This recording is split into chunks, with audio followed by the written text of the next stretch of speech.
Bonjour à tous, bienvenue à cette nouvelle table ronde Innovation et Cross-Média sur la connaissance client au cœur des stratégies marketing. J'ai le plaisir de recevoir autour de cette table Serge Laurence. Bonjour, directeur marketing, communication et e-commerce de Fram, le seul groupe touristique indépendant intégré. Éric Songeur, bonjour, directeur du multicanal de la Société Générale, principal groupe européen de services financiers. Georges-Édouard Dias, bonjour, senior vice-président e-business de L'Oréal, premier groupe cosmétique mondial. Et Benoît Gruet, bonjour, vice-président de la division cartes d'American Express, groupe international présent dans le voyage et dans les services financiers. Alors je vais démarrer avec vous, Serge Laurence. La marque Fram a su installer une relation de confiance avec ses clients. Vous avez 95% de taux de satisfaction, donc la majorité plébiscite votre marque. Et vous avez certainement une vision fine de vos clients pour avoir un tel taux de satisfaction. À quels enjeux devez-vous répondre? Quelle connaissance avez-vous de vos clients? Alors si vous voulez, pour placer un débat, je l'orchestrerai autour de deux volets. Un premier volet qui s'appuie plutôt sur un domaine de marketing stratégique, qui va nous permettre d'adapter notre offre au marché. Et un second volet qui sera plutôt dans le domaine du marketing opérationnel pour optimiser nos performances en termes de proximité avec nos clients. Donc pour le marketing stratégique, les vacances, on le sait tous, sont un domaine où le consommateur surinvestit en termes affectifs puisqu'on en prend peu souvent. On a envie qu'elle se passe bien. Et la difficulté d'un groupe de tourisme comme Fram, c'est effectivement de pouvoir être à la quête du moment circonstant, de parler de vacances aux consommateurs lorsqu'il les prépare et pas quand il rentre de vacances. Et donc c'est vrai qu'on a beaucoup investi pour pouvoir essayer de déterminer des tendances d'atteinte de consommateurs.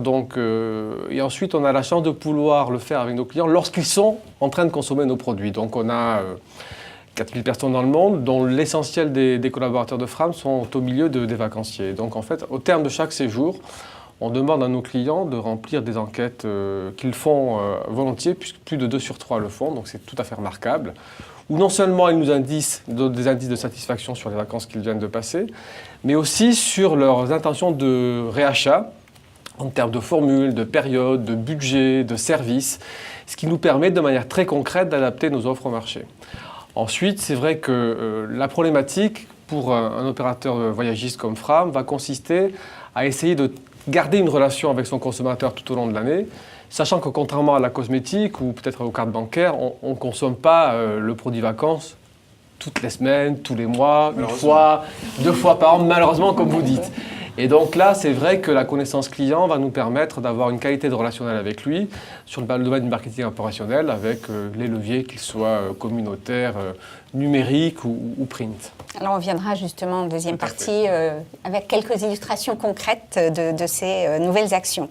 Éric Songeur, pour Société Générale, votre groupe s'est inscrit dans un vaste programme de transformation avec le programme Ambition SG 2015, avec un objectif prioritaire qui est de faire de votre banque la banque relationnelle de référence. Alors concrètement, quelle place occupe aujourd'hui le client dans cette nouvelle stratégie? Quelle vision avez-vous, quelle connaissance avez-vous de ce client? Oui, c'est un grand chantier, un programme de transformation profond que d'avoir l'ambition d'être reconnu comme la banque relationnelle de référence d'ici 2015. C'est essentiellement autour du client que s'articule la réflexion et derrière que se déroule tout ce programme de transformation.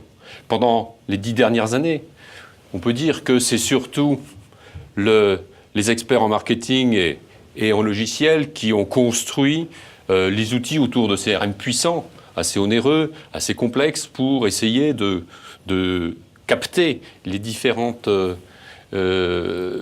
la connaissance client pour mieux le servir par rapport à ses attentes. Aujourd'hui, la priorité est tout autre. Elle est de s'adapter, de ne pas adapter le client à la structure de la banque, mais de s'adapter au parcours client. C'est-à-dire par rapport aux attentes nouvelles du consommateur. Qu'est-ce qu'on observe? 3 idées. Première idée, le consommateur va de plus en plus souvent sur les canaux numériques, sur Internet. Il y va de manière de plus en plus courte également. Et tout ça pourquoi? Pour maîtriser la chose financière, pour maîtriser ses achats, pour maîtriser ce qu'il va faire. Deuxième idée, plus il y va, plus il a besoin de relationnel, de contact physique. Et ça, toute génération. Les plus jeunes ont besoin d'être rassurés sur le choix du produit qu'ils ont plus ou moins fait sur Internet. Les plus âgés ont besoin d'être rassurés, d'éviter une fraude, d'éviter une mauvaise manipulation. Donc, aujourd'hui, notre priorité, au-delà de toutes les démarches marketing ou informatiques, c'est bien d'adapter nos outils pour que le client puisse dérouler le parcours qui lui sied, parce que la troisième idée, c'est bien ça, c'est le client qui décide quand il veut, où il veut, selon le mode qu'il veut, pour développer son contact avec la Société Générale. Georges-Édouard Dias, pour le groupe L'Oréal, donc vous êtes présent dans 130 pays avec plus de 23 marques et vous regroupez déjà 1 milliard de clients, hein, vous me disiez, à travers le monde. Vous avez la même vision que pour le secteur bancaire? Quelle est la valeur de ce client? Quel est votre constat? Pour reprendre ce qu'on disait tout à l'heure, je dirais que la cosmétique, c'est aussi un monde où les consommateurs s'investissent énormément en termes affectifs. Et donc, c'est très important de se placer dans le domaine de l'écoute. Parce qu'aujourd'hui, quelque part, on passe vraiment d'un monde où on est dans un monde purement un monde d'offres, dans un monde où vraiment la demande devient quelque chose de très important. C'est-à-dire qu'on va écouter quelque part quelles sont les demandes, quelles sont les attentes de nos consommateurs dans le domaine de la beauté. Et on a des moteurs formidables pour faire ça, parce que, par exemple, une manière de le faire, c'est de regarder ce que les gens cherchent dans les moteurs de recherche, quel type d'informations ils voudraient avoir, et d'essayer d'apporter des services, des produits, qui répondent à ces informations. Donc je crois qu'on est vraiment passé dans un monde qui est un monde de l'écoute, et que la grande richesse finalement de ce monde digitalisé, c'est cette espèce de retour client qui nous amène finalement une source d'information formidable pour mieux faire notre métier et donc mieux servir nos clients. Et alors justement, ce retour client, comme vous le disiez, quand on représente autant de marques que le groupe L'Oréal, comment est-ce que vous consolidez ces données, ces informations? Comment est-ce que vous les exploitez? Il y a beaucoup d'informations qui sont vraiment disponibles aujourd'hui, je dirais, par simplement l'écoute. On parle toujours du monde et des réseaux sociaux, et on voit souvent ça comme une menace ou une crainte. C'est surtout une fantastique opportunité, parce que lorsque les consommateurs parlent, ils parlent de quelque chose qui fait beaucoup partie de leur vie, ce sont les marques. Et notamment dans les domaines qui les intéressent, par exemple le domaine de la beauté.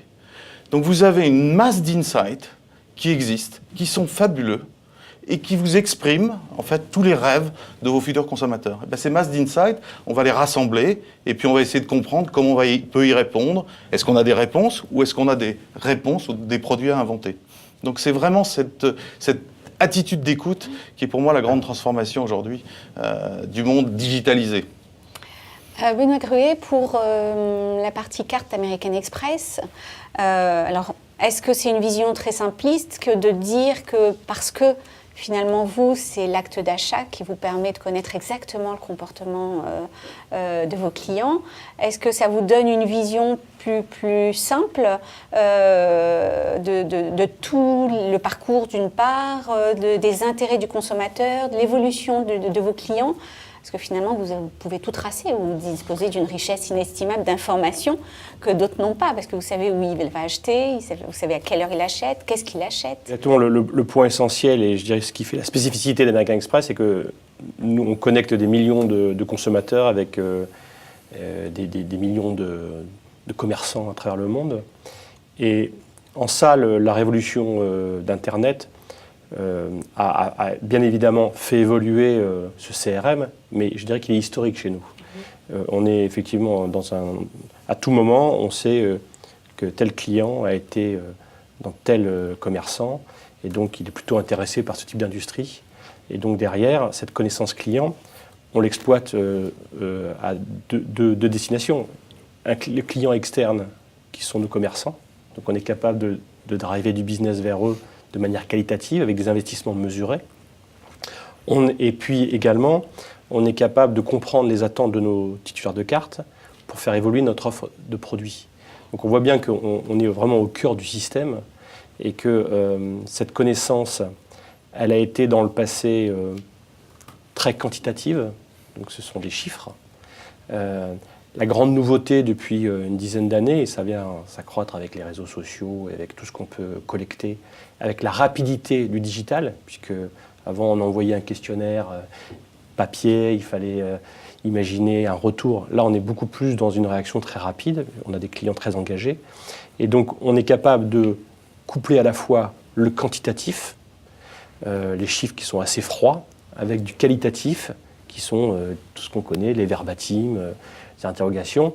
Et ça permet toujours de pondérer un peu l'interprétation de ce qu'on appelle la connaissance client. Parce que la connaissance client, encore une fois, il faut en permanence la croiser, quantitatif, qualitatif, pour ne pas se tromper quand on fait évoluer soit notre gamme de produits, ou soit quand on propose à nos commerçants des opérations marketing, puisqu'encore une fois, nous existons sur ce secteur-là, puisqu'on est sur les 10% de la population des hauts revenus à travers le monde. Ça peut varier de marché par marché, mais en tout cas la France, c'est le cas.